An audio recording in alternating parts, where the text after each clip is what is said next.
Hello and welcome to the WIHS Journal, Public Affairs from 104.9 FM. I'm Paul Kretschmer. Today we're going to be speaking with an author who's written a book about a woman who has spent the balance of her life working with and preserving and conserving the orangutan. The book came from National Geographic Kids, and we'll find out about it from author Anita Silvey. Issues. Well, the kids imprint was started, I think it's around 25 years ago. It could be wrong, but it's somewhere in that range, 25, 30 years ago. Mm-hmm. They'd had a very obviously successful publishing program for adults, and they had, the television channels and all the programs they did. And they, I guess at the kind of a council level of that Nat Geo, they decided that they wanted to bring in an editor who would hire a staff who would create books just for children. So how the decisions are made is that there is really, there are editors and a publisher and a children's book group that operates completely independently of, all the rest of the publishing or all the rest of the geographic.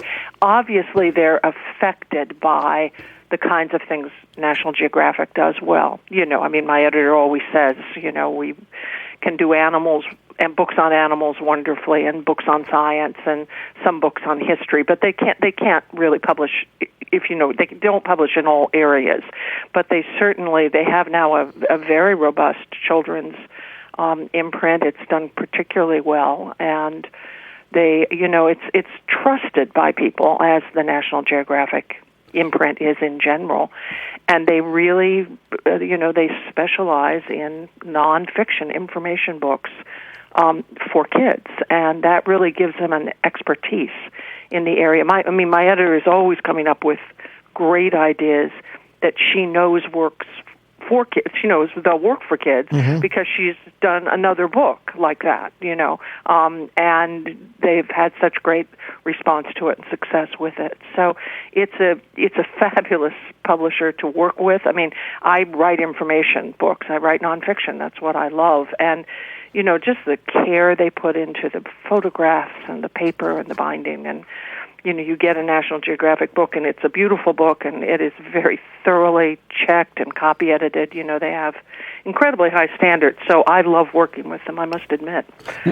Would you say that at this point in time it's particularly worthwhile to pursue that sort of thing as a writer and from an author's perspective, because young people are taking much more of an interest in what's going on in the world around them? And one of the things that prompts me to ask you that is right now there's a young lady from Sweden who's been known for the last year stressing things on global warming, and she just left England, I think, within the last day or so on a two-week voyage to New York to participate in a UN activity. That in itself, to me, would be a major deal anyway. But the very fact that at her age, and she's a young woman who has taken an interest in the world around her and is not content to merely listen to what the adults have to say, but is actually thinking for herself, reading for herself, thinking about it for herself, and then speaking up about it for herself. Yeah, I find when I did a biography of Jane Goodall and then this biography of Birute Galdikas, and I find when I speak to 4th, 5th, 6th graders, which is sort of where the book is aimed, there are so many of them in classes who are so, one, they're passionate about animals, and two, they're passionate about conservation. They really want these creatures to be alive in their world. So this is certainly, it's a tremendous interest right now, I think, among the young. They want to inherit a world. They don't want all the animals gone from, the planet that they live on. So they're, a lot of them are engaged in, they get engaged in all kinds of activities and raising money. And, yes, I think that there's a tremendous, what I would say to you is I think there's a tremendous interest in young people right now in preserving preserving the life forms that we have on this planet. What stood out for you particularly to make this woman's story the subject of a book like this? I discovered her when I worked on the biography of Jane Goodall, and she had she'd done some training at Gombe, where Jane Goodall's reserve was, and what attracted me to her is that her story was so dramatically different from most scientists. She wanted in the late 1960s to study orangutans because there had really been no scientific study done on them. They're very hard, in fact, to locate at all, and they live in the rainforest, and they travel very fast at the top of the trees. They've got a huge arm span of about 7 feet, big shoulders, and all that most people see is, if anyone sees them at all, it's just a blur, and then they're gone. So there was nothing known about the family life. There was nothing known about all manner of what do they eat and what is their life cycle. And so in 1971, she actually, National Geographic provided some money for her. She went to live in Borneo. But what was fascinating to me about her story is, she was getting a PhD from UCLA. Most scientists do 6-10 years of research out in the field, animal research in the field, and then they get their PhD, they publish books, and they come back and teach the next generation of scientists. And she made the decision to stay in Borneo, and she is still, 48 years later, she is still in the same location where she set up her first camp. She has a little nicer accommodations, but she never left the animals. And so I was fascinated to talk to a scientist like that because I wanted to know, what motivated her and why did she decide to stay. And of course, she's become such an advocate for conservation and keeping the animals alive.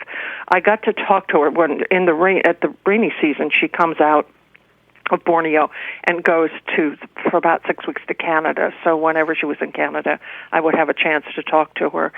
And, she said at one point, she said, what brought me there was the science. I wanted to, I'm a scientist. I wanted to find out about them.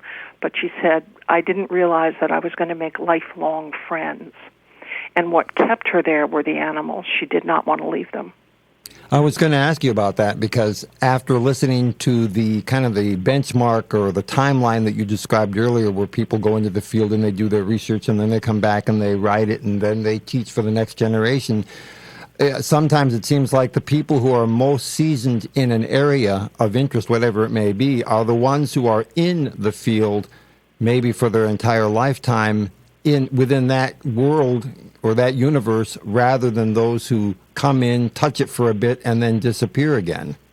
Oh, absolutely. As you might imagine, if you she was able, by staying in that area, to make observations that she would not have made if, she'd left and gone someplace else. And it's a brave move, though, to take in the scientific community because she was criticized because she didn't publish enough scientific papers. There were things that she was not doing. She was not doing that kind of career arc, as it were, of what was expected of a researcher. But as she said, it would be great if she could do that. But she said, the animals take priority. She's rehabilitating 330 orangutans approximately right now. And so, all of her energy started to go to, keeping every single animal alive that she could. And that really became her mission. I mean, she was wonderful to talk to. I mean, I have to say she was very, very spiritual in nature, as one might be, given her life. Mm-hmm. And I think that, I wouldn't, she's not saintly in any way, but in a way, that kind of Mother Teresa for the orangutans. She's going to sacrifice really everything, but to stay there and in these sometimes pretty horrible conditions so that she could keep them alive. And that was really the path she took and the decision she made. She said when she looked back on her life, what gave her the most pleasure was the sense that she had kept animals alive who would not be alive now, and that had made it all worthwhile. That had made the malaria worthwhile. She had all kinds of illnesses and problems, and she said it made everything worthwhile just knowing that I could keep some of these animals living. In a way, it sounds like she took the applied science route of actually doing things with what had been found rather than the theoretical type of scientist who starts with a position, investigates the possibilities, and then creates a paper or a theory or a thesis of some sort, but they never really actually take it out into the actual world and make something go with it. Right. Well, one of the beauties of her staying there, even from the moment she arrived, there were a lot in Indonesia. People would keep these small infants as pets, orangutan infants. But of course, once they start to grow, I mean, they're not animals that are meant to stay in a cage or, for that matter, in a house. And so she convinced the Indonesian government that if they found, these kind of infants, she would take care of them at her camp. And, at that point, nobody was thinking that caring for captive animals was what a researcher should do in the wild. But what that gave her an opportunity to do was things like develop the right kind of formula to feed babies. What did they need so that what kind of exercise and training did they need so that at some point in time she could release them to the wild knowing that they would be okay. So she really starts that kind of very pragmatic research early on. And, of course, it's the thing that now, with decreasing populations, it's one of the most important things that she does. To that degree, then, has she, in a sense, mentored or at least encouraged other people who've come in the years since she began working out in Borneo in that way to pick up where she has left off or to pick up on the same sorts of work she's done and in effect, developed disciples outside of the normal academic milieu? Yes. She definitely has. I mean, she does teach at Simon Fraser. She teaches a course up there in Canada, Vancouver. So she has some people that she's trained here, and I did talk to a couple of her students from Simon Fraser. But the vast majority of her work has been with the local citizens, training them. By the way, 200 of them work in her care center, and really training those in that area of the country, because after all, orangutans only live in Borneo and Sumatra. They don't exist any other place on the planet, and so she has put the vast majority of her work into working with either students in that country or just those who live in the area who can be involved, take care, and nurture these animals. Orangutans stay with their mothers for 8 years. It's really the longest of any period that we know of with a mammal, and for 4 years, literally clinging to the mother, as Barute liked to say, like a prickly red scarf. They would be hanging around their mother's neck, and that means that if they get the orangutan as an infant, if it's been caged as an infant, they're going to have to keep it. Somebody's going to have to care for it for 7 or 8 years before that youngster will be grown up enough and can go out into the wild. So she has the staff that takes care of them, and she trains them. They sleep they sleep right by the orangutan. They are with them all the time. They give them constant care, and that is really something that she's been able to involve both the Indonesian government and the people in the area, believing these are their animals in many ways, and to be caring for them. With all of that in mind, then, where do people go to obtain copies of Undaunted, then? Well, it is in fine bookstores everywhere and online bookstores now in this day and age. So National Geographic does a very good job of getting their books out. So it should be relatively easy to obtain. Thank you very much for your time on this occasion, Anita Silvey. I appreciated hearing you. Okay, thanks so much. Thanks for focusing on orangutans and conservation. Author Anita Silvey. For further information, call us at 860-346-1049. That's 860-346-1049. The opinions expressed are those of the participants, not necessarily those of the staff or management of the station. I'm Paul Kretschmer on the WIHS Journal, Public Affairs from WIHS, Middletown.